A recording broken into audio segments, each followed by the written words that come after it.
মুসলিম police অফিসাররা গুলি চালিয়েছে তাদের উপরে, ছাত্রলীগের নেতারা মেরেছে, আর নিরীহ ছাত্ররা মারা যাচ্ছে, তাদের জীবন নিয়ে খেলা হয়েছে।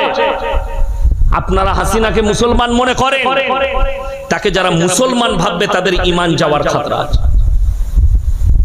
কতগুলো আলেমকে জেলের কুঠরিতে রেখেছে, আমাদের মতো বক্তাকে এয়ারপোর্ট থেকে ঘুরিয়ে দেওয়া হয়েছে, ভিসা বাতিল করে দেওয়া হয়েছে, এদিকে ঢুকতে দেও না।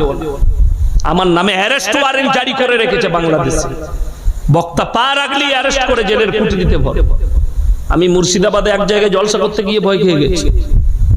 আমি যখন জিজ্ঞেস করলাম, লোকেশনও দেখতে পাচ্ছি ঠিক আছে, যখন জলসায় যাচ্ছি তখন আমাকে পদ্মা পার করিয়ে নিয়ে যাচ্ছে। পদ্মার ওপারে তো বাংলাদেশ। বলে না হুজুর, ইন্ডিয়াও ঢুকে আছে।